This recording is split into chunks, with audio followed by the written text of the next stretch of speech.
Est-ce qu'il y a des gens, et on fait une confession publique tous ensemble, quelqu'un a pris une résolution cette année? En levant la main, évidemment, publique. Vous avez pris des résolutions? Ok, ceux qui ont levé la main, gardez la main levée. On est dans la maison de Dieu. Est-ce que vous avez tenu vos résolutions cette année? Ah, ça va. Si vous faites partie de ceux qui tiennent leurs résolutions, vous faites partie d'un faible pourcentage de gens qui tiennent leurs résolutions au-delà du 14 janvier. Moi, j'ai grandi dans une famille où chaque année, systématiquement, peu importe en fait à quoi avait ressemblé l'année, j'avais une maman qui venait automatiquement, incontournablement venir vers moi et vers mes frères. C'est quoi tes résolutions cette année? Et gare à toi si tu n'en avais pas pris, parce que c'était immanquable. La fameuse question allait tomber. Quelles sont tes résolutions cette année?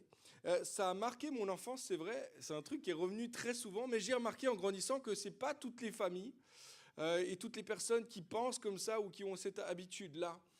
J'ai réalisé en fait en grandissant qu'il y avait à peu près deux clans. En gros, il y a les pro-résolutions et il y a les anti-résolutions. Ceux qui n'ont pas levé la main tout à l'heure, peut-être vous faites partie de ce clan-là. Les pro-résolutions, c'est ceux qui te demandent quelles sont tes résolutions. C'est ceux qui prennent des résolutions et ceux qui reviennent vers toi à la fin de l'année, qui te demandent, t'as tenu tes résolutions? Ça, c'est les pro-résolutions. Les anti-résolutions, ils vont chaque année te dire, ma résolution à moi, c'est de ne pas prendre de résolution comme l'année dernière. Et ils en sont fiers et ils en sont tout fiers. Je ne sais pas dans quel clan tu fais partie, toi, ce matin. La réalité, c'est que dans les deux clans, on se retrouve en février en général, à peu près au même stade. Je le disais tout à l'heure, il y a une étude qui est sortie qui prouve que les gens qui prennent des résolutions, en général, les résolutions sont tenues jusqu'au 14 janvier. Si tu as tenu jusqu'à maintenant, on est le 19 janvier, tu fais partie d'une élite, d'un petit groupe de gens qui savent dépasser le 14 janvier. Bienvenue à toi. Blague à part, si je ne suis pas hyper convaincu par la force des résolutions, tu sais, ces grandes résolutions que tu prends et puis qu'après, parfois, tu ne tiens pas. Un truc que j'aime, par contre, au début d'année, fin d'année, début d'année, c'est de faire le bilan. Je trouve que c'est tellement, tellement important de s'arrêter, de prendre le temps d'examiner sa vie, de regarder sa vie, à quoi elle a ressemblé cette année et du coup, à quoi elle va ressembler l'année prochaine. Est-ce que tu prends le temps, parfois, de t'arrêter pour examiner ta vie devant Dieu, en prière? Le Proverbe 4, verset 26 dit ceci, « Considère le chemin par où tu passes et que toutes tes voies soient bien réglées. » Est-ce que tu prends parfois le temps de considérer ta vie devant Dieu, de considérer tes voies, d'examiner ta façon de vivre ton chemin, de faire le check-up de l'état de ton âme, le check-up de tes relations, de faire le bilan finalement de tout ce que Dieu met entre tes mains, l'intendance, toutes les choses qu'il a mis entre tes mains pour en faire une bonne intendance, peut-être les projets qu'il a mis sur ton cœur. Est-ce que tu prends le temps parfois de t'arrêter et de t'examiner à la lumière de la grâce de Dieu? Socrate a dit ceci, « Une vie sans examen ne vaut pas la peine d'être vécue. » C'est fort, c'est un peu intense. Si tu n'as pas fait d'examen, tu peux encore le faire. Hein. Pas de jugement sur toi. Alors ce matin, on est dans la troisième partie de notre série du début d'année, une série qu'on a appelée « Rythme, ralentir pour vivre la grâce de Dieu au quotidien ». Une série en fait où on réfléchit ensemble sur notre rythme, sur toutes les choses qui cadencent notre vie et parfois notre rythme de vie est effréné. Il y a une précipitation dans laquelle on est pris et puis dans cette série, on réfléchit aussi aux disciplines spirituelles, aux pratiques spirituelles qui nous permettent de rythmer notre vie, notre quotidien par la grâce de Dieu.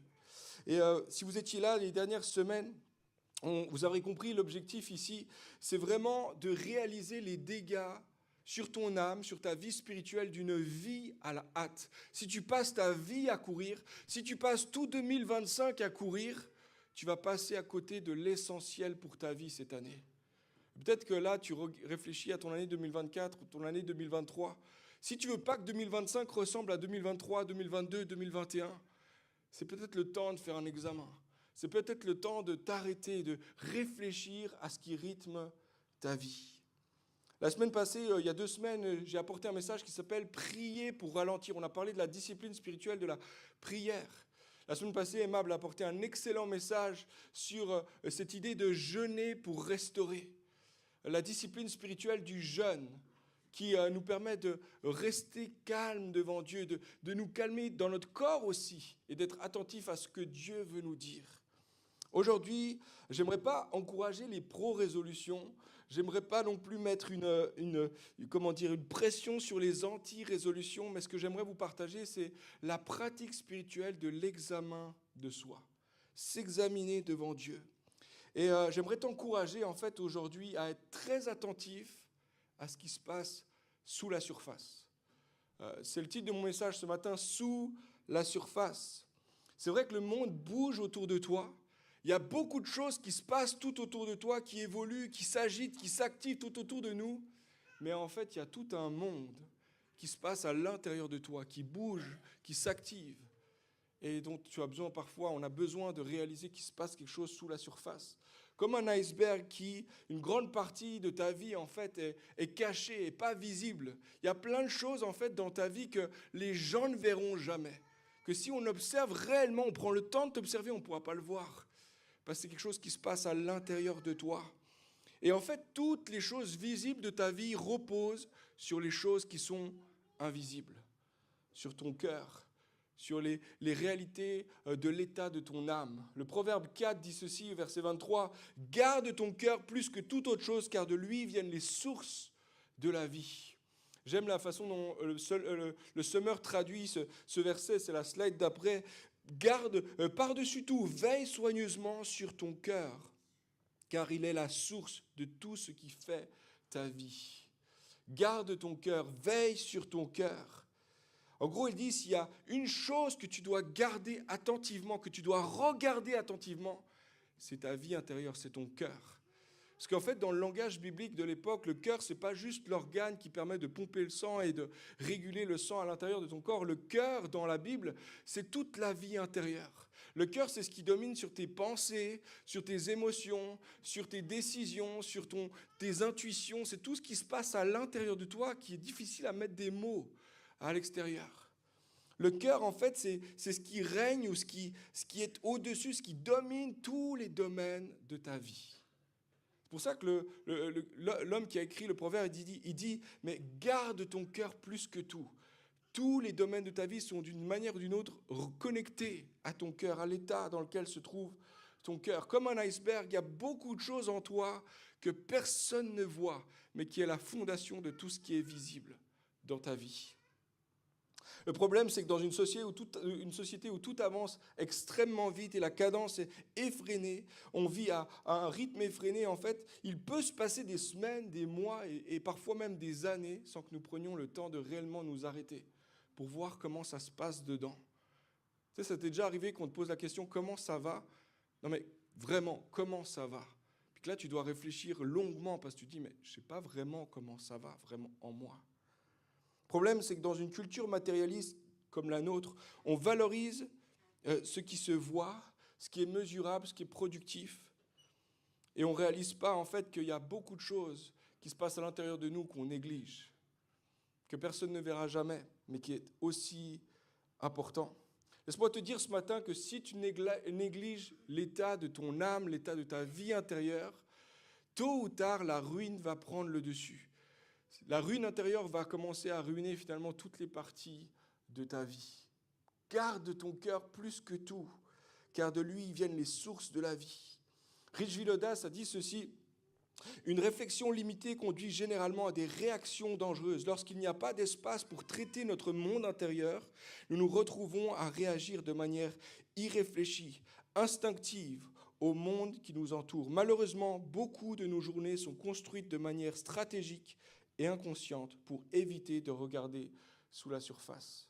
Il y a beaucoup de choses qu'on fait pour éviter d'aller vraiment voir ce qui se passe à l'intérieur de nous. Tu vois, quand ta vie n'est pas gardée, ta vie intérieure n'est pas gardée, protégée, soignée, en fait, que tu sois conscient ou non, tôt ou tard, la ruine va surgir. Et tu vas faire des choses que tu ne comprends même pas pourquoi tu les fais. Tu vas agir, réagir, mais il y a quelque chose de sous-jacent en toi qui te pousse à le faire. Ça nous est tous arrivé un jour ou l'autre d'agir, de réagir. Et il y avait une motivation profonde que je n'avais pas saisie, pas compris. Dans la Bible, il y a un exemple assez frappant de ça, Jonas, le prophète Jonas dans l'Ancien Testament. C'est vraiment une histoire étonnante, 4 chapitres, et puis on se pose plein de questions, et c'est qu'à la fin qu'on a un dénouement, qu'on comprend ce qui se passe. Jonas entend la parole de Dieu lui dire d'aller à Ninive, d'aller prêcher la parole à Ninive, et lui, il fait tout l'inverse de ce que Dieu lui demande. Il part dans le sens inverse. Puis tu te dis, mais Jonas, pourquoi tu fais ça ? Pourquoi tu pars ? C'était déjà un prophète puissant, c'était un prophète connu, c'était un homme qui avait une certaine influence déjà en Israël à cette époque-là. Et là, Dieu lui demande de faire quelque chose et là, il désobéit. Pourquoi il fait ça ? Il part dans l'autre sens. Puis ensuite, il va terminer dans un poisson qui va finalement, un peu contraint, parce qu'il ne voulait pas passer par tous les poissons de la mer non plus, il va aller à Ninive. Il va faire ce qu'il va faire, et puis on arrive au chapitre 4, et c'est là enfin qu'on comprend qu'il y a quelque chose qui est sous-jacent, qui se passe sous la surface. Et Dieu lui pose la question, au verset 4, « Jonas, pourquoi t'irrites-tu ? Pourquoi t'es irrité ? Est-ce que tu fais bien de t'irriter ?» Parfois, moi, quand je lisais ça au début, je pensais que Dieu lui reprochait quelque chose, mais en fait, non, il lui pose la question, « Qu'est-ce qui fait qu'il y a de la colère en toi ?» Et il lui pose 2 fois la question. Parce que Jonas n'est pas prêt à faire l'examen. Et c'est là que tu réalises, en fait, à la fin de cette histoire, qu'en fait, ce qui a poussé Jonas à faire ci et ça, et faire toutes sortes de choses bizarres, c'est parce qu'à l'intérieur de lui, il y avait de la colère, qu'il n'a jamais vue, qu'il n'a jamais traitée, et en tout cas pas devant Dieu. C'est l'exemple aussi de Élie qui se met à fuir alors qu'il y a une menace qui est là devant lui. Il y a Jézabel, la femme du roi, qui menace sa vie.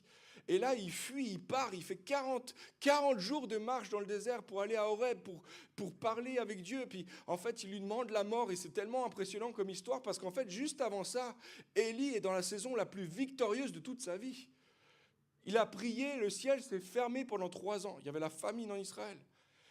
Ensuite, il convoque tous les prophètes de Baal. Il y a 400 prophètes, 450 prophètes en face de lui, et il gagne, il est victorieux. Et les 450 prophètes, à la fin, ils font plus les malins. En fait, leur Dieu n'est pas un vrai Dieu. Et là, le peuple de Dieu se tourne vers Dieu, revient à Dieu.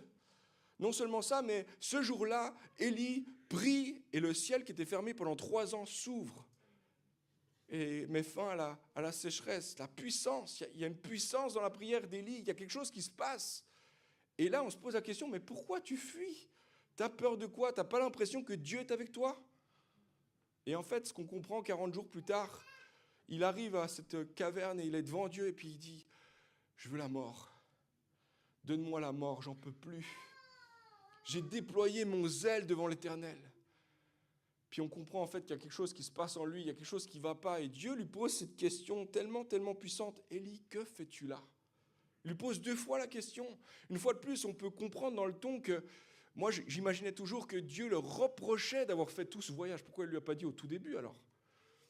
Mais non, c'est pas ça. Dieu lui pose la question pour lui permettre de faire l'examen de ce qui se passe en lui. Qu'est-ce qui t'a poussé à venir jusque-là ? Qu'est-ce qui fait que tu as fui alors que tu étais tellement en force, tu étais tellement victorieux là-bas, de l'autre côté ? Et là, on comprend dans la conversation qu'il est découragé. Non seulement il est découragé, mais il est sûrement à bout. Ça fait des jours, peut-être des semaines. Il n'a pas mangé, pas dormi. Il y a quelque chose de la fatigue qui est là. Et il se sent profondément seul. Je suis seul. Je suis le seul prophète qui est resté en Israël. Puis Dieu lui dit, non, c'est pas vrai. Il y en a d'autres. Mais il y a quelque chose qui se passe à l'intérieur de toi qui t'empêche de voir la réalité telle qu'elle est vraiment. Tu n'as pas fait l'examen. Laisse-moi faire l'examen avec toi. Laisse-moi te montrer qu'est-ce qui se passe en toi. Moi, je suis sûr que ça t'est déjà arrivé de faire quelque chose à toi aussi, que tu regrettes. Quelques minutes après l'avoir fait, tu as réagi à ta collègue. « Ah, tu t'es énervé, quoi ?» Puis en fait, ce n'était pas vraiment elle qui t'a énervé, mais tu as fait quelque chose parce qu'en fait, il y a quelque chose à l'intérieur de toi qui bouge. L'anxiété, il y a un stress, il y a un délai, il y a quelque chose qui te pousse à réagir de cette façon-là. Peut-être ça t'est arrivé en fait de mal réagir à ta voisine ou à quelqu'un à l'église, et puis, ou alors de dire quelque chose qui « Ah, j'aurais pas dû le dire, franchement, je regrette. » Et par la suite de réaliser qu'en fait, il y avait des motivations intérieures qui t'ont poussé à le faire, qui t'ont poussé à agir de cette façon. Tu vois, quand ta vie intérieure n'est pas gardée, protégée, soignée, en fait, tu ne vas pas être conscient, mais tu vas être poussé à faire des choses, à agir de certaines façons, à dire des choses, alors que en fait, c'est pas un problème extérieur, c'est un problème intérieur dans ton âme. Éric Emmanuel Schmitt a dit ceci, « Être malheureux, c'est de ne pas savoir ce que l'on veut et de se tuer pour l'obtenir. Tu sais, quand tu n'es pas conscient que tu as un besoin à l'intérieur, tu es conscient qu'il y a quelque chose qui se passe à l'intérieur de toi, mais tu ne sais pas exactement ce que c'est, mais tu cours dans tous les sens pour l'obtenir. Moi, je trouvais cette phrase tellement, tellement parlante, parce qu'en fait, on est tous, beaucoup d'entre nous sommes dans ce cas-là. On passe nos journées, nos semaines, nos mois, parfois nos années à courir après un truc qu'on n'a jamais nommé parce qu'on n'a jamais vraiment pris le temps de dire « Seigneur, qu'est-ce qui se passe en moi ? Sonde-moi, connais mon cœur, redirige-moi si je m'égare de ta voix. » Il y a toutes sortes de stratagèmes et de raisons pour lesquelles on fuit de faire l'examen dans notre cœur. Un des stratagèmes, c'est qu'on se sent trop occupé. Tu peux mettre les slides. On se sent trop occupé. Il y a trop de choses. Ou alors, on fait en sorte de se garder occupé pour ne pas faire face à soi-même. Des fois, c'est tellement plus facile de se mettre devant une série Netflix toute une soirée, même tout un week-end pour ne pas faire face à ce qui se passe, cette colère qui est à l'intérieur de moi, parce que, Seigneur, cette semaine, c'était tellement dur. À la place de ça, je m'endors avec toutes sortes de choses pour simplement étouffer. Pour courir après quelque chose que je n'arrive pas même à mettre le mot dessus. On se garde très occupé pour ne pas prendre le temps nécessaire. Deuxièmement, on étouffe les cris de notre âme par toutes sortes de solutions extérieures. Il y a un besoin intérieur, mais c'est des solutions extérieures que tu as trouvées. Et là, je parle à quelqu'un parce que je sais très bien qu'il y a quelqu'un qui, en ce moment, tu étouffes des douleurs profondes, tristesse, anxiété, peut-être une dépression avec toutes sortes de choses. Tu rentres le soir et tu dois absolument boire 2, 3, 4 verres. Ou alors tu rentres le soir et puis tu dois manger, mais tu ne t'arrêtes pas de manger parce qu'en fait, tu es en train d'essayer d'étouffer quelque chose qui se passe à l'intérieur de toi. Peut-être que tu dois passer ta soirée à regarder ce qui se passe sur Amazon et est-ce que tu peux acheter de plus qui peut-être potentiellement pourrait soulager un tout petit peu ce sentiment de ne pas être complet. Laisse-moi te dire, ça ne marche jamais ces solutions extérieures. Jamais ça marche. À chaque fois, tu achètes un truc, tu arrives à la maison, puis tu te dis, mais en fait, pourquoi je l'ai acheté vraiment ? Pourquoi j'ai tellement mangé encore hier soir ? J'aurais jamais dû manger autant.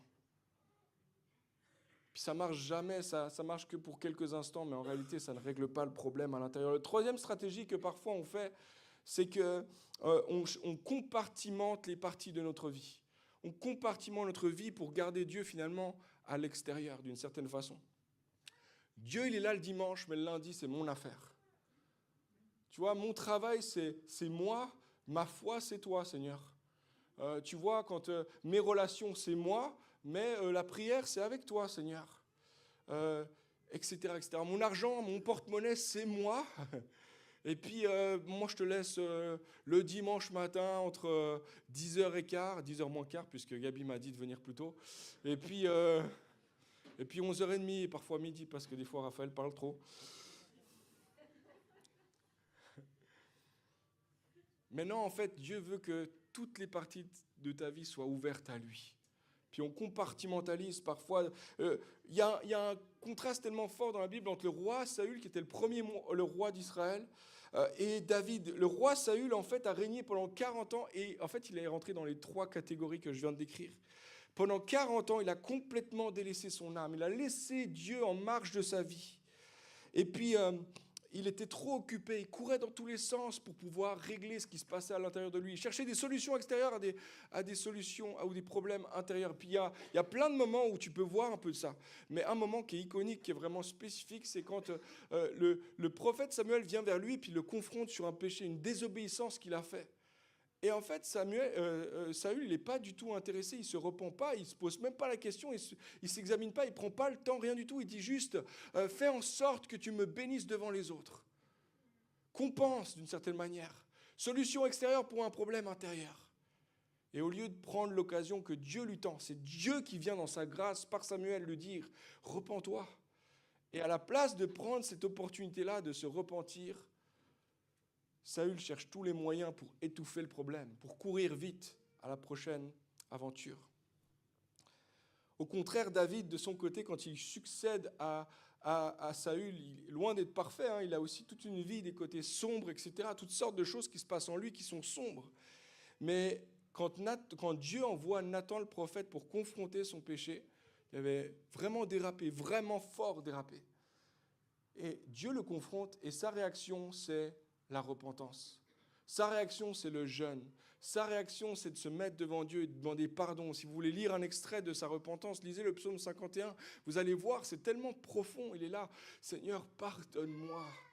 Éloigne de moi cette iniquité. Ne me retire pas ton esprit. Toi, le cœur de David était complètement différent de celui de Saül. Et moi, je crois qu'une des raisons pour lesquelles son cœur était disposé à la repentance, c'est parce que David avait l'habitude d'examiner son âme devant Dieu. En fait, quand tu lis les psaumes, il y a plus de la moitié des psaumes qui ont été écrits par David. Et puis, quand tu lis les psaumes, c'est puissant, comme c'est authentique, comme c'est brut de décoffrage. Tu sais, tu lis des trucs et tu es presque choqué parfois. Mais David, on se calme, tu n'es pas un homme de Dieu, toi. Et puis, il dit des mots et tu es là, mais pourquoi il parle comme ça? Tu sais, des fois, tu essaies d'apprendre à prier, tu lis ça et tu te dis, mais c'est comme ça qu'on doit prier? Je vous donne quelques exemples. Lorsqu'il est dans l'incompréhension, il l'exprime. Proverbe 13, il dit ceci: « Jusqu'à quand, Seigneur, m'oublieras-tu sans cesse? Jusqu'à quand cacheras-tu ta face devant moi ?» Il exprime plus loin la peur. Au psaume 55, il va dire « Mon cœur est dans la douleur et les terreurs de la mort m'assaillent. » Je ne sais pas si tu as déjà prié comme ça. La peur. Il prie avec ses tripes, il prie avec ce qui est à l'intérieur de lui. Ce n'est pas des petites prières chrétiennes du dimanche, là. C'est les vraies prières de ce qui se passe dans son âme. Il exprime son désespoir. Le psaume 143 dit « Mon âme est abattue dans mon cœur. Je suis désespéré. » Certains psaumes expriment la colère. Au psaume 58, verset 6, il y a ce genre de verset qui nous choque. Il dit ceci, que Dieu brise leurs dents dans leur bouche. Je ne sais pas si vous étiez imaginé déjà graphiquement comment ça se passe. Que l'Éternel les retranche, que l'Éternel les chasse. Là, tu sens qu'il y a de la colère. Dans d'autres psaumes, il exprime la douleur, la tristesse, la jalousie, l'inquiétude, le sentiment d'être seul, le sentiment d'être pas assez, la perte de sens, la rage, la culpabilité, la honte. Toutes sortes d'émotions, toutes sortes de choses qu'il est en train de traverser. Parce que, tu vois, David il avait appris en fait à vivre avec Dieu, à vivre devant Dieu, à examiner sa vie devant Dieu. En fait, il a grandi une partie de sa vie, il était seul avec lui-même et avec Dieu, avec ses moutons aussi. Et là, il exprimait tout ce qui se passait en lui à Dieu. Tu ne sais pas comment prier, puis tu as dit, oui, je veux m'engager à prier, je t'encourage à lire les psaumes. Et inspire-toi des psaumes pour faire tes prières. Et parfois, tes prières vont ressembler à « pète les dents de mon patron ». Si tu es un patron, je te demande pardon, hein, si tu es à ton collègue. Peut-être parfois, tes prières vont être juste des larmes qui tombent et tu ne sais pas comment dire ce qui se passe en toi. Et peut-être ça va juste être « je suis désespéré, Seigneur. Je suis découragé, Seigneur. J'ai fait tout ce que je pouvais, mais j'y arrive pas. Je me sens tellement seul, Seigneur. » Puis alors que tu vas prier, tu vas lire ces psaumes et les prier pour toi-même, tu vas apprendre à ouvrir ton cœur réellement devant Dieu. Pas des prières gentils chrétiens dimanche matin. Des prières où tu es en pyjama et tu cries sur ton lit. Il avait appris, je crois, à examiner son cœur devant Dieu parce qu'en fait, il savait que Dieu le sondait, que Dieu le connaissait. Le psaume 139, les premiers versets, dit ceci: « Éternel, tu me sondes, tu me connais. Tu sais quand je m'assieds, quand je me lève. Tu pénètres de loin ma pensée. Tu sais quand je marche, quand je me couche, tu pénètres toutes mes voies. Car la parole n'est pas sur ma langue. Déjà, ô Éternel, tu la connais entièrement. » etc. Et c'est une science trop élevée pour moi. Tu connais tout de moi. Il va dire un peu plus loin, où irai-je loin de ton esprit, Seigneur? Où me cacherai-je? Tu sais, il dit, si je vais au nord, tu es là. Si je vais au sud, tu es là. Si je vais dans la terre, tu es là. Si je vais au ciel, tu es là. Tu es partout, tu me vois, tu me connais parfaitement. Tu me sondes.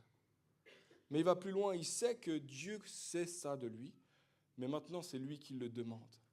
Et à la fin du chapitre, il dit, verset 23, « Sonde-moi, ô Dieu, connais mon cœur. Éprouve-moi, Seigneur, et connais mes pensées. Regarde si je suis sur une mauvaise voie et conduis-moi sur les voies de l'éternité. »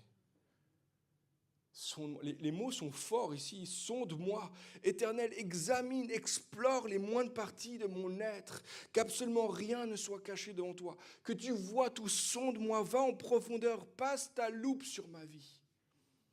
Connais mon cœur, tu me comprends tellement, tu connais parfaitement comment est mon cœur, de quelle façon il a été fait. Tu connais mes craintes, tu connais mes angoisses, tu connais mes peurs, tu connais mes aspirations, mes rêves. Tu connais tout de moi. Connais mon cœur. Sonde-moi, connais mon cœur, éprouve-moi, examine-moi, teste-moi, discerne ce qui est au profond de mon âme, ce que personne ne peut voir, ce que personne ne peut savoir, sauf toi. Parfois moi-même, j'ai de la peine à mettre des mots sur ce qui se passe à l'intérieur de moi, mais Dieu connaît ce qui se passe en moi. Dieu sait ce qui se passe en toi. Comme David, tu peux le savoir qu'il le fait, mais tu peux lui demander de le faire. Examine-moi, Seigneur. Puis si tu vois dans ton examen que je suis sur une mauvaise voie, conduis-moi sur la bonne voie, Seigneur. Parce que moi-même, je vais me perdre sans toi. Je vais me diriger dans la mauvaise voie. Tu vois, David demande à Dieu de le sonder, de le visiter, de l'examiner. David avait appris à aller sous la surface, à ouvrir le capot. Je ne sais pas si vous avez déjà acheté une voiture. J'ai fait cette belle expérience à plusieurs reprises. Et quand tu achètes une voiture, c'est bien d'aller regarder sous le capot. Je l'ai appris à la dure. On était au Québec, première fois qu'on allait acheter une voiture, et j'étais... voilà, c'est quand même une expérience assez extraordinaire. Et on achète une voiture, mais pourrie.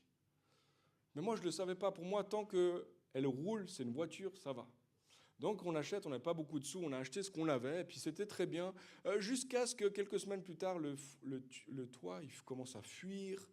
On a toutes sortes de problèmes, les pneus, les machins. Il y avait tellement de choses à faire. Il y avait même le moteur, c'est le patron à Christina qui a dit « Mais vous avez acheté une épave ou quoi ?» Ouais, on ne savait pas qu'il fallait regarder en fait sous le capot. Deuxième voiture, alors là, j'y allais d'une autre façon, j'ai inspecté la voiture. J'ai fait le tour de la voiture. J'ai regardé s'il n'y avait pas de l'eau par hasard qui n'allait pas glisser sur moi. La semaine qui suit, je mets un peu d'eau sur le capot. Non, c'est bon, ça passe. Et je fais confiance, j'achète la voiture. Et puis, en fait, quelques temps plus tard, là, on parle de 2-3 mois plus tard, en fait, il y a des problèmes de moteur qui reviennent, des bruits bizarres, des trucs qui viennent d'un autre monde. Et nous, au lieu de régler le problème, ce qu'on fait, c'est qu'on ouvre les fenêtres et on met la musique un peu plus fort. Combien savent que ça ne règle pas les problèmes dans le capot? Tu peux couvrir, tu peux ouvrir la fenêtre, tu peux chanter à tue-tête. Ça ne change rien. Sous le capot, il y a un problème et il faut le régler.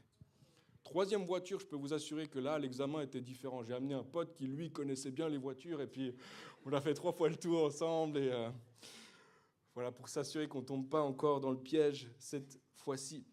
Il y a tellement de gens qui passent leur vie sans examiner ce qui se passe sous le capot. Puis tu te demandes pourquoi, mais il y a de l'eau qui coule dans ta vie, il y a des bruits bizarres, il y a des choses, tu essaies de les couvrir, mais c'est encore là, ça revient, mais en fait c'est parce qu'il y a quelque chose à l'intérieur que tu n'as pas laissé Dieu examiner avec toi, que tu n'as pas laissé Dieu regarder à l'intérieur de toi. Tu sais quoi? Tu as besoin non seulement de connaître des choses à propos de Dieu. Là, je m'adresse aux chrétiens. Tu as besoin de connaître non seulement des choses à propos de Dieu, mais de connaître des choses à propos de toi aussi. Et connaître Dieu, c'est le meilleur lieu dans lequel tu peux te connaître toi-même. Augustin disait ceci: « Ô Dieu, permets-moi de me connaître moi-même. Permets-moi de te connaître. » Jean Calvin a dit ceci: « La connaissance de Dieu et celle de nous-mêmes sont liées. Sans connaissance de soi, il n'y a pas de connaissance de Dieu. Sans connaissance de Dieu, il n'y a pas de vraie connaissance de soi. » Tu as besoin de te connaître, et tu as besoin de laisser Dieu te connaître, te laisser te sonder, te visiter. Ce matin, j'aimerais t'encourager à rythmer ta vie par la discipline spirituelle de l'examen. Et là, tu te dis, mais d'où tu tires ce mot? De la Bible. Je vais vous lire quelques passages, il y en a d'autres, mais je vous en lis quelques-uns. Si tu es chrétien ce matin, voici 4 domaines dans lesquels Dieu nous demande par sa parole de nous examiner. Premier domaine, examine tes voies. Lamentation 3, verset 40, réfléchissez à vos voies, examinez-les et retournons à l'Éternel. Examine non seulement tes voies, ton chemin par lequel tu passes, la façon dont tu vis ta vie, mais deuxièmement, examine ta foi. 2 Corinthiens, chapitre 13, verset 5. Faites donc vous-même votre propre critique, examinez-vous pour voir si vous vivez dans la foi. Ne reconnaissez-vous pas que Jésus-Christ est en vous, à moins peut-être que cet examen n'aboutisse pour vous à un échec. Il est en train de dire, examine ta foi. Et la moyen dont tu vas savoir que, que ta foi est en bonne santé, c'est de rappeler ou de savoir que Jésus habite en toi, qu'il est la source de ton espérance. Ça, c'est la véritable foi. Troisième domaine dans lequel il te demande d'examiner, c'est tes œuvres. Galates 6, verset 4, que chacun s'examine ce qu'il a accompli lui-même. S'il découvre quelques aspects louables, alors il pourra en éprouver de la fierté par rapport à lui-même et non pas par comparaison aux autres. Car chacun aura à répondre pour lui-même de ses propres actions. Examine tes œuvres, ton travail, ton témoignage, ton impact, ce que tu fais, ce que tu laisses comme trace derrière toi. Examine si ce que tu fais laisse un bel héritage, une bénédiction derrière toi. Et enfin, ça c'est un passage quand même important, on vient prendre la Sainte Seine, mais il est dit ceci dans 1 Corinthiens 11, verset 28, que chacun donc s'examine lui-même, qu'ainsi il mange du pain et boive la coupe. C'est donné dans le contexte de la Sainte Seine. Il rappelle comment on prend la Seine et il dit, avant de prendre la Seine, examine-toi toi-même. Tu sais quoi? La Seine sera toujours une grâce par-dessus une grâce. Ça veut dire que tu ne mérites pas de prendre la Seine, toi et moi. Je ne dis pas toi, je dis nous. Tous les deux, on ne mérite pas de prendre la Seine. C'est une grâce de faire partie du corps de Christ. Là où il te demande de t'examiner, c'est en fait d'examiner si tu gardes le curseur de ta foi sur Jésus-Christ. Si c'est toujours lui qui est ton sauveur ou si tu es devenu ton propre sauveur à toi-même. Examine-toi toi-même.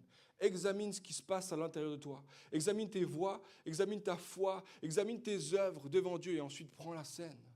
Si tu es chrétien, prends la scène et rappelle à ton âme qu'il est réellement ton sauveur.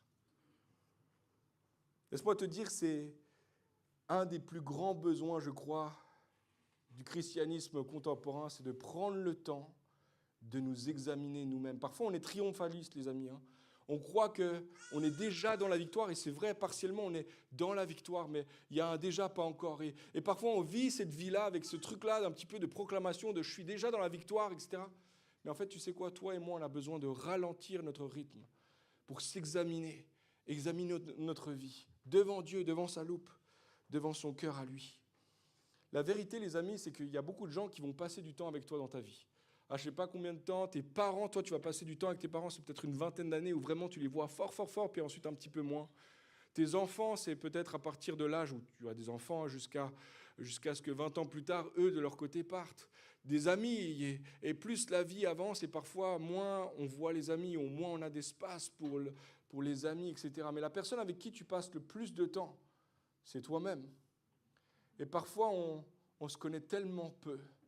Et on se connaît tellement peu qu'on se laisse aller à toutes sortes de choses, puis après on est comme étonné. Ah, c'est moi ça?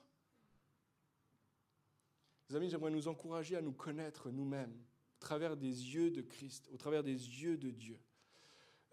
Personnellement, j'ai réalisé, ça fait à peu près 1 an maintenant que je fais cette discipline spirituelle, je vais vous en parler dans quelques instants, de l'examen de soi.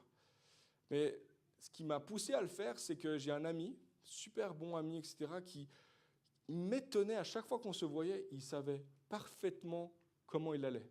Mais pas, tu sais, juste un « ça va » ou « ça va moyen ». Moi, des fois, je disais ça, je disais « ouais, ça va ». Mais lui, il savait spécifiquement ce qui se passait en lui. Il disait, et puis honnêtement, puis c'était un lieu sécure, il ne le disait pas à tout le monde tout le temps, etc. Mais dans ce lieu-là, il disait, j'ai fait l'examen et voici ce qui en sort. C'est la confession, c'est la vulnérabilité, c'est la brutalité de ce qui passe vraiment à l'intérieur de lui. Et j'ai réalisé au fil des discussions, quand lui, il me posait la question après coup, ça durait peut-être 10 minutes, qu'il me parlait de ce qui se passait en lui, puis il me dit, comment toi tu vas? Moi, ça va. Allez, on passe à autre chose. Prie pour moi, je prie pour toi. Et là, j'ai réalisé qu'en fait, il y avait une faible connaissance de moi. Je passais peu de temps, en fait, à réaliser ce qui se passait vraiment en moi devant Dieu.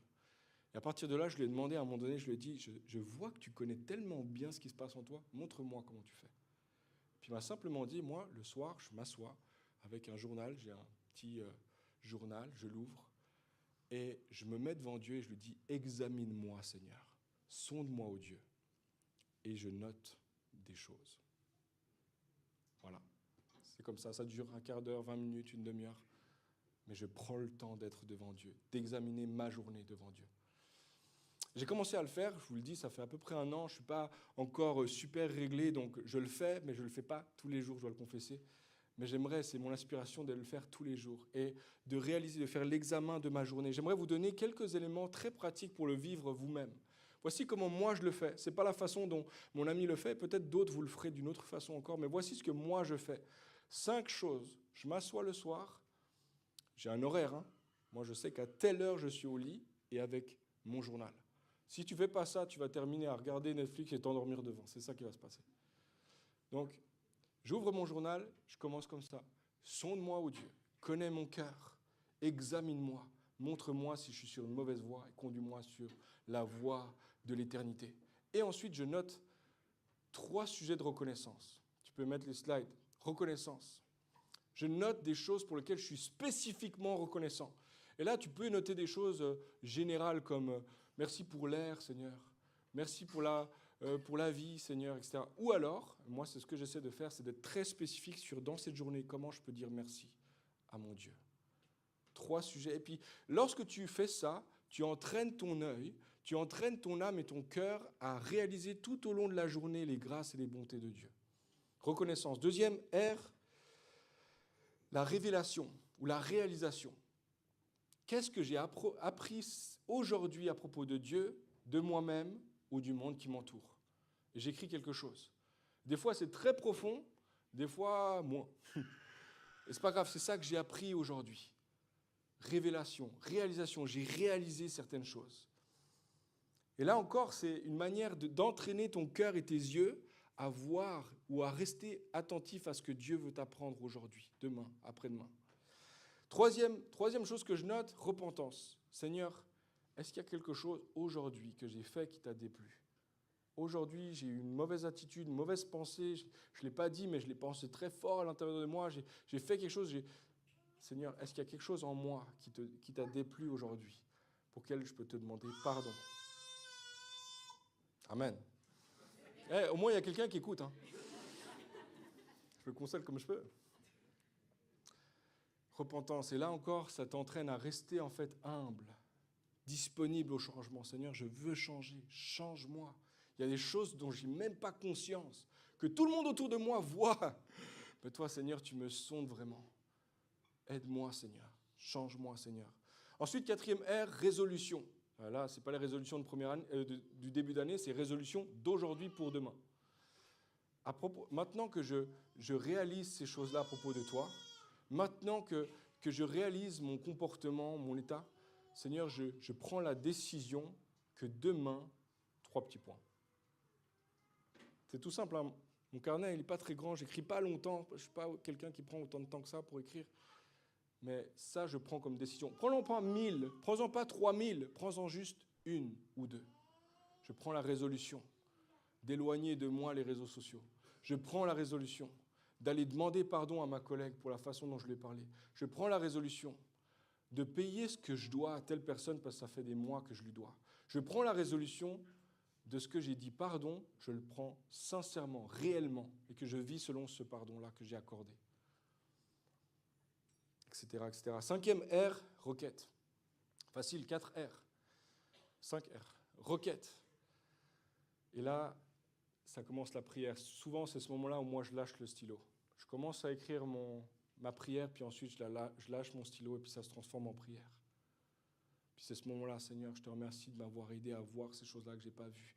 Je veux m'engager avec toi. Donne-moi le courage d'aller jusqu'au bout, Seigneur. Donne-moi la force, parce que j'en ai tellement peu. Donne-moi, Seigneur, de persévérer jusqu'au bout. Et je peux vous dire que je vois des changements. Ça fait à peu près 1 année que je fais ça, je vois des changements en moi. Ce n'est pas encore un changement bouleversant. Waouh, qu'est-ce qui s'est passé, Raphaël? Mais en moi, je sens que je suis plus posé.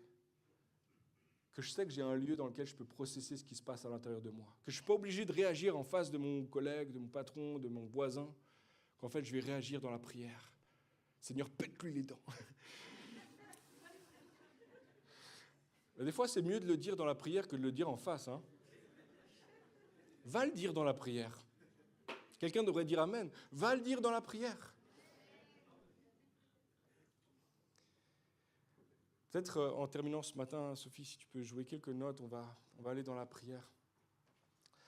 En terminant ce matin, je priais par rapport à ce message et cette semaine, ce temps qu'on allait passer cette matinée. Puis il y a quelque chose qui m'est venu plusieurs fois à la pensée, dans le cœur aussi, c'est cette pensée-là que peut-être en ce moment, ça te fait peur, cette idée-là, de te tenir devant Dieu et de faire l'examen réel devant Dieu. Il y a peut-être quelqu'un, c'est comme d'aller chez le dentiste pour toi. Tu dis, si je vais chez le dentiste, il va voir quelque chose que moi je ne savais pas. À partir de là, je vais devoir gérer. Tandis que tant que je ne sais pas, j'en suis pas responsable. Peut-être quelqu'un, tu l'as vécu aussi au niveau de ta santé. Moi, ça m'est déjà arrivé de repousser un rendez-vous de médecin que je sais que je dois faire, simplement parce que j'aurais pas envie d'avoir une mauvaise nouvelle. Tu sais quoi, de le cacher, puis de mettre la musique plus fort, puis d'ouvrir la fenêtre, ça va pas l'aider. Il y a un problème sous le capot, il y a quelque chose sous la surface. Et Dieu veut t'aider. En fait, il ne fait pas ça pour nous juger ou nous condamner ou nous faire tomber ou nous critiquer, nous écraser. Pas du tout, il fait ça pour nous relever, pour nous aider à sortir de notre mauvaise voie, pour nous conduire sur la voie de l'éternité, dans la vraie vie. Puis ça nécessite de prendre le temps de ça. Il faut que tu abandonnes quelque chose. Laisse une demi-heure ton Netflix. Laisse une demi-heure peut-être les activités que tu fais qui sont effrénées pour simplement te tenir devant Dieu. Sonde-moi, ô Dieu, connais mon cœur, examine les profondeurs de mon âme et conduis-moi dans la vie. J'ai aimé cette citation. Andreas Hébert a dit ceci: beaucoup de gens évitent le chemin de la connaissance de soi parce qu'ils ont peur d'être engloutis dans leurs propres abîmes. Mais les chrétiens ont confiance que le Christ a traversé toutes les abîmes de la vie humaine et qu'il nous accompagne lorsque nous osons nous engager dans une confrontation sincère avec nous-mêmes. Parce que Dieu nous aime inconditionnellement avec nos côtés sombres, nous n'avons pas besoin de nous esquiver. À la lumière de cet amour, la douleur de la connaissance de soi peut être en même temps le début de notre guérison. Peut-être qu'il y a quelque chose à l'intérieur de toi, il y a quelque chose qui revient sans cesse dans ta vie et tu ne sais pas pourquoi ça revient sans cesse. Et peut-être que si tu prenais juste quelques instants pour t'asseoir à côté de Jésus et qui t'aide à voir cette chose-là, qui te sonde et qui te conduit sur le sentier de la vie, peut-être que c'est le début de la guérison pour toi. Que tu vas pouvoir sortir d'un truc que tu es tout le temps pris dedans, une addiction, une relation toxique, quelque chose tout le temps pris à l'intérieur de ça. Des pensées destructrices, des pensées d'autodestruction. Il y a quelqu'un qui a peut-être des pensées de mort sans cesse sur sa propre vie. Et peut-être que ce matin, la décision, c'est pas tellement « Seigneur, je vais marcher victorieux dans la vie ». Peut-être qu'aujourd'hui, la décision, c'est simplement « Seigneur, aide-moi à faire vraiment l'examen avec toi de mon âme, de ce qui fait que je crois ça, que je pense ça de moi-même, et amène-moi dans la vie ». Je pensais à ce moment tellement important dans l'Évangile, et il est dans les 4 évangiles, c'est un moment très important. Jésus se trouve à Gethsémanée le soir avant son accusation, procès injuste, on l'a entendu tout à l'heure, il y a torture, puis la croix. Il est là dans ce jardin, il est avec ses disciples, et puis à un moment donné, il prend 3 de ses disciples, et il va à l'écart et il se met à prier. Et il leur dit, dans la vulnérabilité de son humanité, il leur dit « Mon âme est triste jusqu'à la mort. » Il y a quelque chose en moi qui est triste. Puis ensuite, il prie et puis il parle d'angoisse. Puis il est même parlé de grumeaux de sang qui descend le long de sa tête, de son visage, parce qu'en fait, il réalise qu'il y a quelque chose de puissant qui est en train de prendre place. Et Jésus vit pleinement toutes ses émotions, mais il les vit devant Dieu. Et à 3 reprises, il va devant Dieu. Si cette coupe peut s'éloigner de moi, non pas ma volonté, mais ta volonté. On n'a pas la suite de la prière. Laissez-moi vous dire que ça a duré parce que les disciples ont eu le temps de s'endormir. Jésus prie, examine ce qui se passe à l'intérieur de lui, devant son Père. Change-moi, ô Dieu. Donne-moi de rediriger mes pas, que ma volonté ne soit pas ma volonté, ultimement que ta volonté soit faite dans ma vie. Et moi, ce qui me touche dans ce passage, c'est que Jésus vit pleinement les choses comme toi et moi, on peut les vivre. Puis il le fait à la place de ses disciples. Les disciples, eux, il est dit dans l'évangile de Luc, qui sont tellement tristes qu'ils se sont endormis. Je ne sais pas si ça t'est déjà arrivé. Ça fait partie des choses qu'on fait, tu sais, pour dire solution extérieure à un problème intérieur, c'est je vais prier, je vais dormir, ça ira mieux demain. Je vais juste dormir 1 heure de plus, puis ça ira mieux demain.